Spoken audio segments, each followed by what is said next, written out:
What is up, everybody? This is Z to the ACVAC Zac Vac Attack.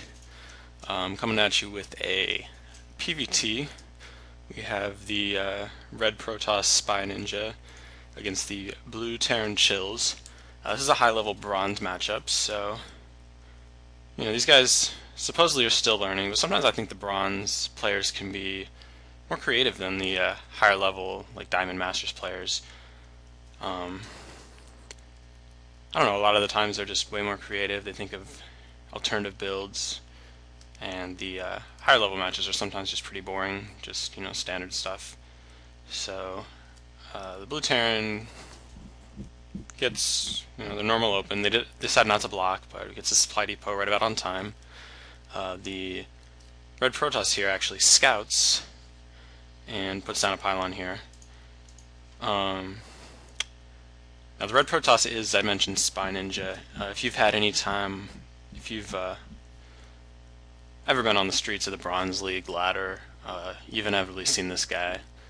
He's just always trying a bunch of new stuff out, and he's been extremely successful. Look to see him near the top in a little bit. Chillz, I actually have not heard of yet, but so seems to just be an up-and-coming player, I guess. He seems pretty decent. He was a little bit late on this barracks, I believe, but he gets down to gas. Pretty standard open, I guess. Barracks, gas, we can expect to see an orbital command after the barracks is done. He's wasting some time without building an SCV here, letting the money get up. There's the SCV. So he's making some small mistakes, but he's going out to scout. Actually, let me see if he sees... No, he actually does not see this pylon here. It's just right out of view. So right now, Chillz just doesn't know anything that's going on. He just thinks everything's normal.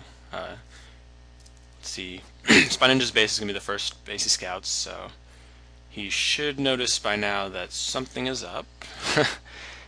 He sees that... Oops, SpyNinja's view. Chillz's view. Yeah, he sees that forge. I'm kind of surprised he doesn't go further in just to see that there's no gateway, up here, over here. But he does see the forge, so it's not really standard to have a forge this early, so I'm assuming at this point he's thinking that something might possibly be up. But it's actually going to be too late, I think, because this cannon's going to be up, and he's starting to put a few more down, so he's going to come back. Let's see if he sees this one. That might actually be in view of him. Yeah, see, he does see it. He sees... I don't know if he could tell it was a cannon, but he sees that something's there. But at this point, it's actually almost in. The first one's already in, and he's getting a third one out. So it's going to be really hard for Chillz here to actually do anything about this early game. I guess the best he can hope for is to contain it, maybe get a bunker up at the top here, and the Marine sees what's up, but not before meeting a brutal death. So that's not exactly the best possible scenario when you are a Marine. Usually you want to either do some damage or not die, and he was 0 for 2 on that. The Blue Terran also just has way too much money here. That's going to be a pretty big leak here. He could have used this as a mule if he'd gotten a supply depot. He's got this SCV just sort of resting here, which, I mean, Chillz is generally a pretty solid player, so I think the fact that SpyNinja is able to just rattle him so hard with this is a testament to how great this build is. Like I said, he had to supply drop this. I'm sure he was supply blocked at some point. I did miss that, and he's just got so much dead time. I'm assuming, yeah, look at this, 22 to 16 harvesters. So SpyNinja should be getting a pretty early lead if he can get some guys out. He's spent a little bit of money on these cannons here, so hopefully they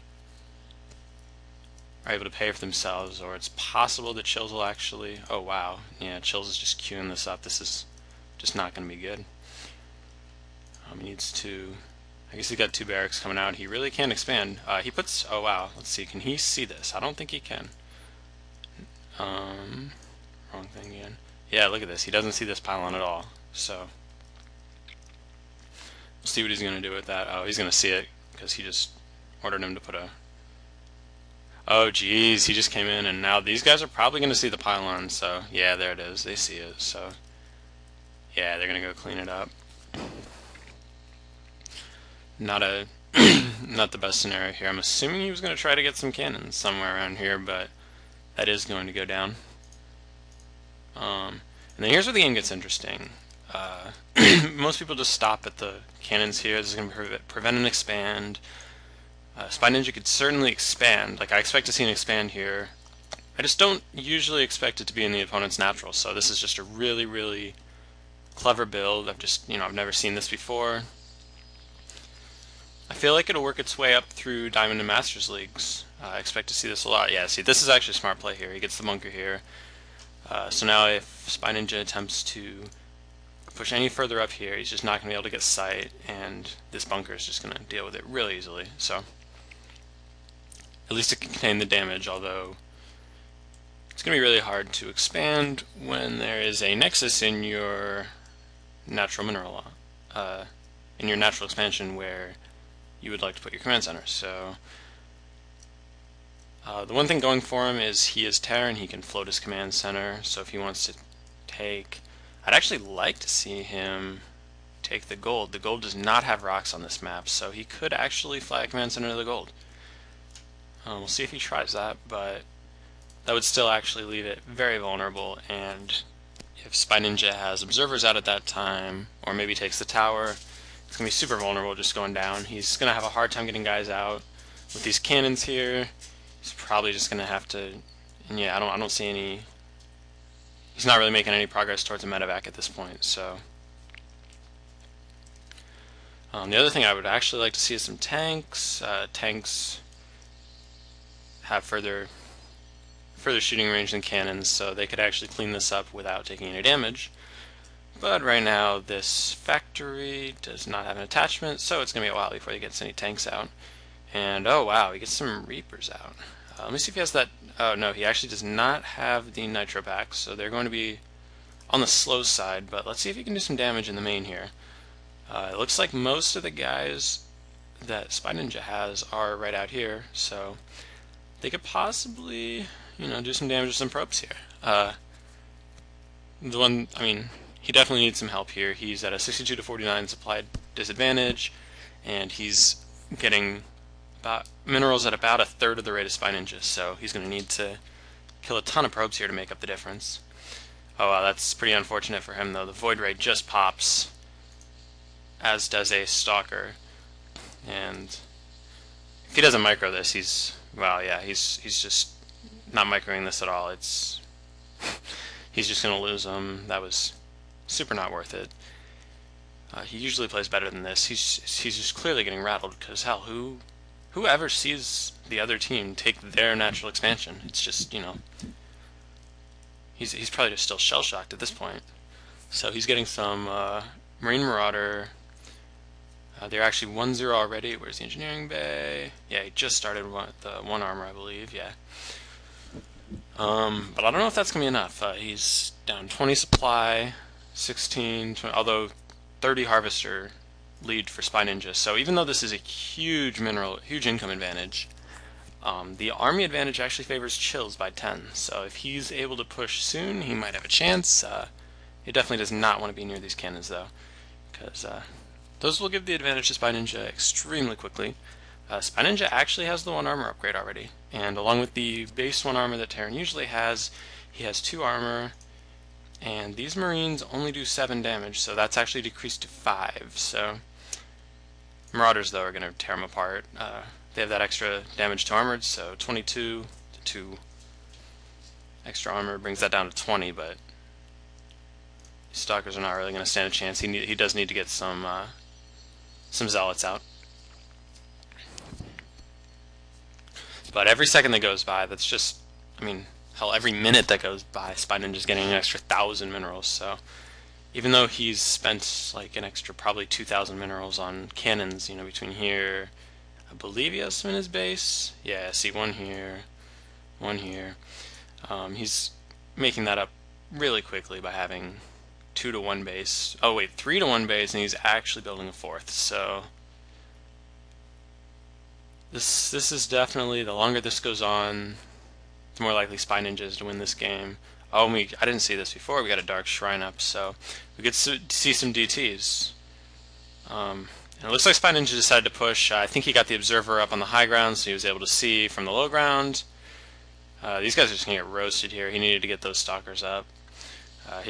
Looks like just going to do a head-on attack. I think Terran has a slight advantage, if not in supply, just straight due up to army composition. These Marauders are just tearing apart the stalkers.